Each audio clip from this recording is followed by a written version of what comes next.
Sou o professor Rogério de Souza, junto com o Instituto Supera. Vamos agora para as aulas de Geografia Bíblica. É importante que você saiba manusear o mapa, o Atlas das Escrituras. Agora você precisa se colocar na posição dos ouvintes, aqueles que estão no auditório, que não têm o mapa em mãos, nem sempre você vai ter um projetor de slides, e por isso as pessoas vão ter que acompanhar você na sua explanação mentalmente, desenhando na cabeça os trajetos, os lugares, os montes, as situações. E é por essa razão que eu vou transmitir as aulas para você aqui explicando mentalmente, e você vai fazer toda a conferência no livro-texto que nós, do Instituto Supera, enviamos para você. Vou seguir mais ou menos uma linha cronológica e depois você tem que fazer o mesmo tipo de exercício. Ler o livro-texto, assistir às aulas e procurar reproduzir de memória, de coração, aquilo que você está aprendendo. Então vamos lá. Ao estudar geografia bíblica, é justamente para que você possa se situar dentro do Atlas bíblico, do mundo das Escrituras, que compreende o Egito, também aquela região do Egito. Um pouco para baixo você vai ter aqui o norte da África, portanto não é a África inteira, e sim aquilo que está muito se aproximando do Egito. Um pouco mais para cima você vai ter acesso ao mar chamado Mar Mediterrâneo, que os romanos chamavam de Mare Nostrum, nosso mar. Mar Mediterrâneo, que é o mar que está entre as terras, isto é, as terras orientais e as terras ocidentais, ou como outros chamam de Mar Grande. E por que que o Mar Mediterrâneo ele é chamado de Mar Grande? Você imagina que você está vivendo há 4.500 anos antes de Cristo. Portanto, há 6.000 anos atrás. Aí você imagina que você sai dali, do litoral da terra de Canaã, e vai em direção à Europa. E esse é um mar infinito, é um mar que não acaba, é um mar onde você não chega. Por isso ele é chamado de Mar Grande. Agora, depois que você já conheceu um pouco mais a topografia, a geografia e também as terras que existem entre os mares, aí você pode até chamar de Mar Grande, por causa da sua extensão. Mas depois você vai chamar de Mediterrâneo, quer dizer, está no meio das terras. Quando chegaram os romanos, que conquistaram toda aquela parte do Oriente, e também partes da África, e também partes da Ásia, os romanos eles rebatizaram muitas cidades, muitos reinos, inclusive os mares, e eles rebatizaram como sendo Mare Nostrum. Assim, aonde que acontece a história bíblica? Acontece aqui no Egito, acontece quase no norte da África, temos que considerar Salomão, acontece um pouquinho mais para cima, na Europa, porque você tem Jonas, que vai para Tarsis, e você tem Paulo, que vai para Roma, portanto, na Europa. E Paulo também, que foi para a Macedônia, e a Macedônia ficava ali na Europa, né? Filipos. Então, o que que acontece? Você tem aqui, mais uma vez, estou falando de memória para você exercitar depois. Procura fazer esse exercício, desenhar isso mentalmente, porque assim as suas habilidades vão ficar bem melhor, tá bom? O que mais de terra que você tem? Bom, já falei, você tem o Egito, você tem o norte da África, você tem o Mar Grande, ou Mar Mediterrâneo, você tem alguns países da Europa e você tem o Oriente Médio, tá bem? O Oriente Médio, que também é chamado de Crescente Fértil. Aqui no Oriente Médio, você vai encontrar a terra da Palestina, onde nós vamos ampliar um pouco os nossos conhecimentos. Por que que é chamado de Palestina? Essa Palestina é onde estão os descendentes de Cão. Quem foi Cão? Cão ele foi filho de Noé.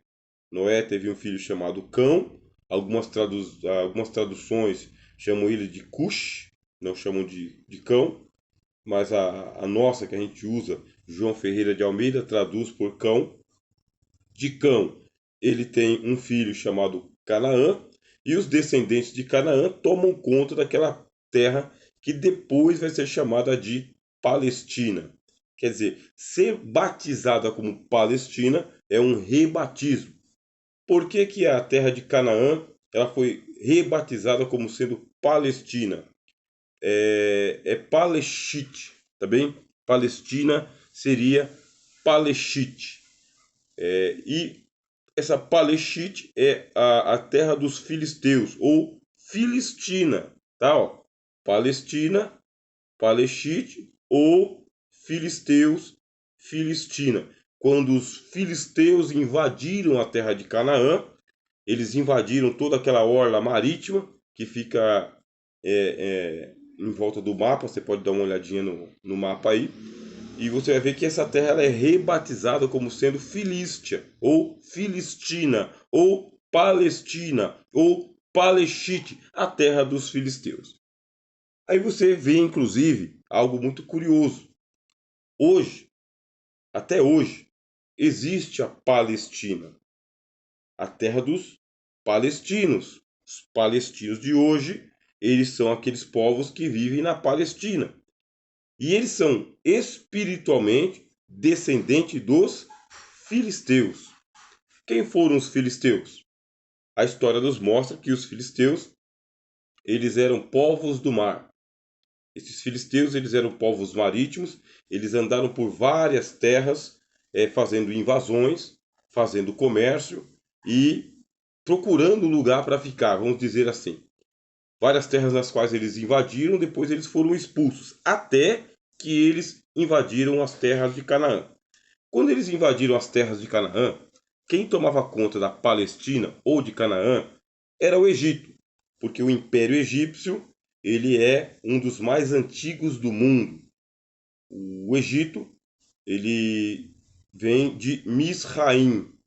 Misraim também é um dos filhos de Cão. Lembre-se, Noé teve 3 filhos.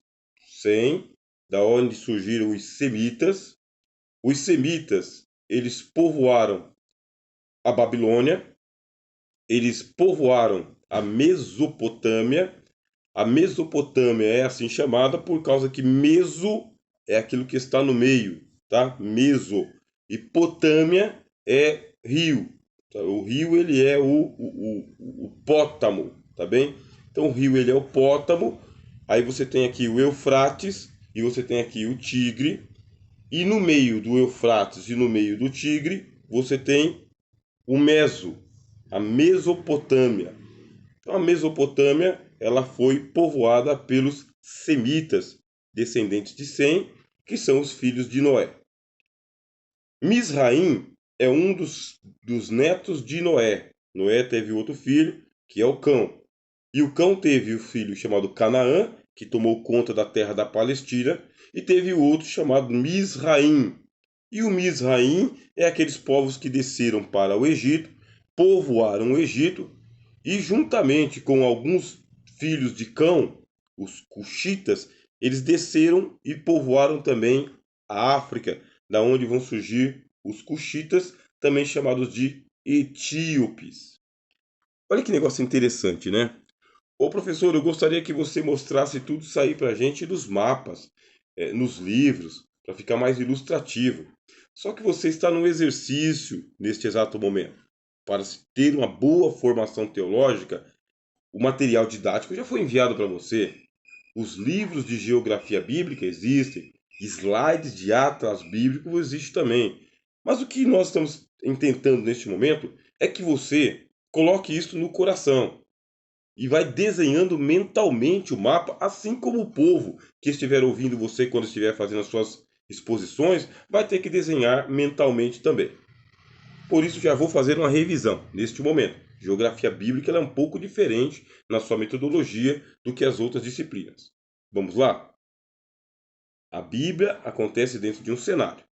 O cenário é o Egito, norte da África, Mediterrâneo, partes da Europa, Oriente Médio, crescente fértil Mesopotâmia, Rio Eufrates, Rio Tigre.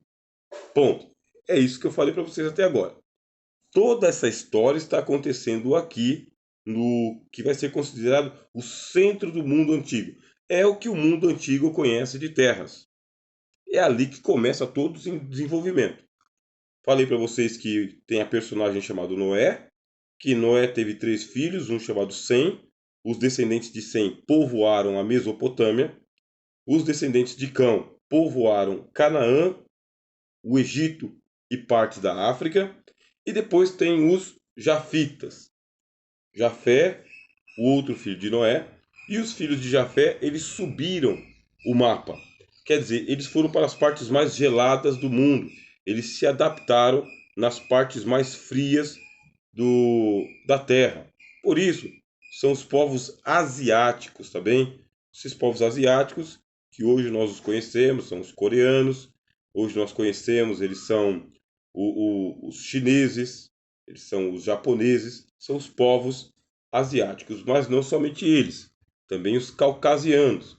Se você hoje pegar um mapa comum, um mapa mundi comum, você vai encontrar aí e vai localizar onde está a China e vai localizar onde está a Rússia, a antiga União Soviética, os países soviéticos. Toda essa parte gelada que você vê aí, ela foi povoada pelos jafitas. Assim você tem os semitas, você tem os cananitas, você tem os jafitas, tá bem? Dentro do mapa mundi. Então, agora que a gente já sabe mais ou menos aonde que a gente está, a história bíblica começa exatamente onde, professor? Vamos lá. Você vai recuperar aí nos seus estudos a visão hebreia de mundo. Como que a Bíblia apresenta o mundo. Diz assim: no princípio criou Deus os céus e a terra era sem forma e vazia, o Espírito de Deus se movia sobre a face das águas. E disse Deus: haja luz, e houve luz. Viu Deus que a luz era boa, fez Deus separação entre a luz e as trevas. A luz ele chamou dia, as trevas chamou noite, primeiro dia. Aí no segundo dia disse Deus: haja uma expansão no meio das águas, que separem as águas de cima com as águas de baixo. E assim se formou a visão hebraica de mundo. Qual que é a visão hebraica de mundo? É a visão de que a Terra seria um plano, tá bem? Um plano, como se fosse um formato circular, tá bem? Um plano. Essa Terra ela foi envolvida por uma camada atmosférica que em forma de cúpula, tá bem? Uma cúpula envolvendo a Terra, é uma camada atmosférica, e essa camada atmosférica ela sustenta as águas de cima e as águas de baixo. O plano fica no meio, aí existem as galerias do Sheol. As galerias do Sheol, que seria o submundo, ou o abismo. Essa que seria a ideia do mundo bíblico. E é com esse mundo bíblico que você vai acompanhar a Bíblia de Gênesis até o Apocalipse. Você não vai conseguir entender os 4 anjos do Apocalipse segurando os 4 ventos da terra nos 4 cantos da terra no modelo astronômico da atualidade. Você sabe que a astronomia ela deixou de ser geocentrista para depois ela se tornar heliocentrista, porque até a Idade Média a Terra era o centro do mundo. Aí surgiu uma contestação à autoridade das escrituras e o mundo foi redesenhado por Copérnico. Tanto Galileu quanto Copérnico, eles redesenharam o mapa do cosmos. A Terra deixou de ser o centro, geocentrismo. Aí surgiu o heliocentrismo. O Sol seria o centro e a Terra giraria em torno do Sol. A partir daí, você já tem acesso à mapografia e à cartografia da modernidade e os cientistas redesenharam o mundo. Portanto, agora a Terra ela é um globo e é um globo que gira em torno do Sol e a Lua é outro globo que gira em torno da Terra. A Terra já não é mais o centro do mundo. O problema é que você pegar esse mapa da astronomia moderna e tentar explicar a Bíblia, pelo menos cosmologicamente, você vai ter muita dificuldade, porque você vai estar saindo do mapa bíblico para um mapa extra-bíblico. Você tem que saber manusear muito bem aí essas cartografias, essas mapografias e também essas astronomias, tá bem? Tem que saber manusear muito bem. Nós vamos procurar manter o modelo bíblico. Para quê? Para que quando chegar no Apocalipse você consiga imaginar, tá bem? Os 4 anjos segurando os 4 ventos nos 4 cantos da terra, como está escrito. Imaginar mais ou menos literalmente, tá bom? Literalmente. Para que você tenha facilidade de imaginar a volta do Senhor Jesus em glória quando os céus se abrirem e as nuvens forem todas varridas e todo o olho ver o Senhor Jesus. Isto é possível dentro de uma cosmologia bíblica em que a Terra seria um plano. Agora, a Terra sendo um globo, você vai ter que explicar de outra forma. Para criar menos dificuldade com o seu auditório, tá? Com as pessoas que vão ouvir você fazer as suas exposições, não entre tanto em detalhes sobre o formato da Terra, a Terra sendo plana ou a Terra sendo um globo. Não entre nesses detalhes, não entre nessas polêmicas, tá bem? Por quê? Em determinado momento, você, seguindo a ciência moderna, vai ser forçado a desmentir o texto bíblico. Isto é dizer, não é do jeito que a Bíblia está falando, é de outro jeito. E quando você começa a questionar a autoridade das Escrituras em um ponto, isso vai levar para um outro gancho, para um outro ponto. Assim, você, como teólogo, tem que ter aquela habilidade em não entrar em pontos difíceis de serem explicados, porque desmentindo um ponto, você vai ter que mexer em outro ponto. Entendeu bem o que é que nós estamos passando para você? Se a Bíblia desenhou para nós que estamos num plano e que o plano está sendo envolvido por uma cúpula atmosférica, vamos manter isso aqui em mente sempre que possível e sempre que necessário. Pronto. Aí o que vai dizer a Bíblia para nós? Vai dizer que essa cúpula, ela faz a sustentação da atmosfera e que Deus está no com o trono dele no centro da cúpula. O trono dele está aqui no centro. Com isso em mente, você consegue entender Isaías, capítulo 14, tem aquela ideia do Estrela da Manhã, que nós estudamos lá na disciplina de angelologia, a ideia dele de subir até o mais alto dos céus e colocar o trono dele ao lado do trono do Altíssimo, acima das estrelas do norte. Você vê só como que vai clareando? Aí vai clareando. O Isaías tinha isso em mente quando ele falou que Deus está sentado no, na cúpula da terra, que é a palavra hebraica é cúpula mesmo, tá bem? É tanto no Gênesis quanto em Isaías. A palavra é cúpula. Aí você já consegue entender também o livro de Ezequiel, quando diz que os querubins, 4 querubins, eles formam a carruagem de Deus e eles estão com os dois, com os pés deles firmados na terra e as asas deles seguram o trono de Deus em cima. É com esse mesmo formato, é com essa mesma ideia de terra. Muitas passagens das Escrituras vão ficar compreensíveis para você se você manter este modelo. Se você modificar esse modelo, vai ter um pouco mais de dificuldade, e aí é melhor você evitar alguns textos bíblicos, porque é melhor evitar você tratar de um texto bíblico do que desmentir as Escrituras, que no caso não seria desmentir as Escrituras, seria arranjar o texto, é dar outra explicação, conta de outra forma. Mas é assim que as pessoas vão entender também popularmente.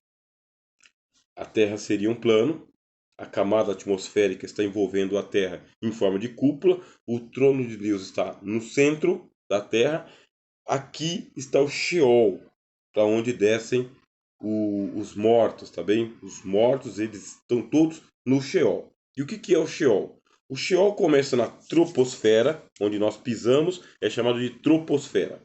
E o Sheol, ele é um mundo físico, tá bem?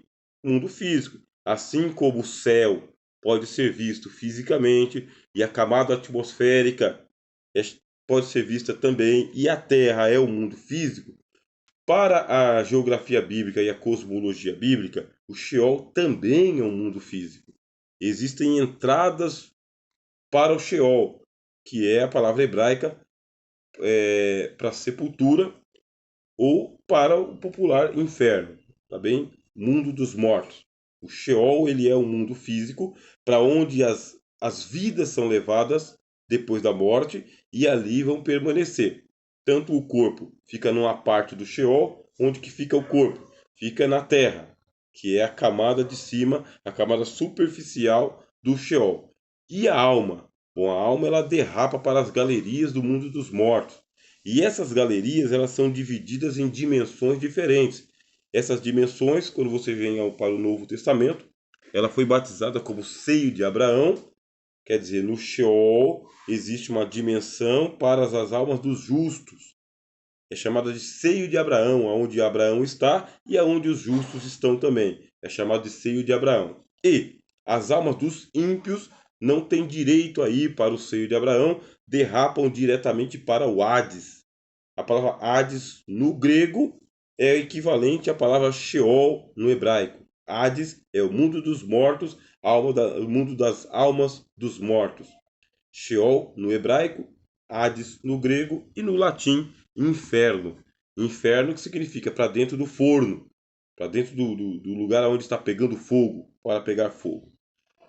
Aí o que acontece? Você já está com a cosmologia bíblica formada já nessa primeira aula. Com essa mesma cosmologia, embaixo tem o Hades, ou Sheol. Você tem a superfície do Sheol, que é a troposfera, onde deixa o corpo dos mortos. Você tem os céus. E nestes céus você tem o Efésios capítulo 6, onde o apóstolo Paulo fala que existem guerras entre principados e potestades, que é a mesma ideia do Apocalipse capítulo 12. No Apocalipse capítulo 12, essa atmosfera que a gente enxerga de nuvens e do azul, essa atmosfera ela é populacionada por guerra de anjos. Os anjos estão em guerra contra os demônios. São os espíritos do ar que estão aí levando os filhos da desobediência a se rebelarem contra Deus. O que você achou? Gostou de começar a estudar geografia bíblica? Bom, na próxima aula, a gente vai fazer um aprofundamento. E nosso aprofundamento é porque nós vamos para o Éden, o jardim de Deus. E do Éden a gente vai andar para as outras terras, vamos até a Babilônia, outros assuntos vão ser elucidados para você. Nesse espaço que eu falei para você, existem os rios que devem ser identificados. Nós vamos aqui em busca dos 4 rios e dos 2 que são conhecidos até hoje. Nós vamos para o jardim do Éden, nós vamos para as peregrinações de Abraão. Mas antes nós vamos passar ali aonde foi construída a Torre de Babel e qual que é a funcionalidade. Maiores detalhes sobre a geografia bíblica, livro-texto. Esse livro-texto ele é riquíssimo, também é riquíssimo em detalhes. Aí você, que já está numa excelente etapa da sua formação, que já tem o seu bloco de anotações, precisa ter à mão aí também as Bíblias de estudo. Porque as Bíblias de estudo oferecem alguns mapas também. Quando é que vai ser útil você utilizar a geografia bíblica? Nas suas explicações. Quando você estiver explicando as escrituras, quando você abrir o livro de Gênesis e as pessoas falarem, o pregador, o professor, por que a astronomia moderna fala assim e a Bíblia fala assado, de outra maneira? Como que a gente tem que entender? Aí você vai desenhar de acordo com as escrituras do mundo para que as pessoas possam entender, compreender, assim como o professor está procurando fazer também. Bom, sou o professor Rogério de Souza, esse aqui é o Instituto Supera, trabalhando com você aqui no nível básico em teologia e já preparando a sua plataforma para a tua formação no nível médio. Até a próxima aula.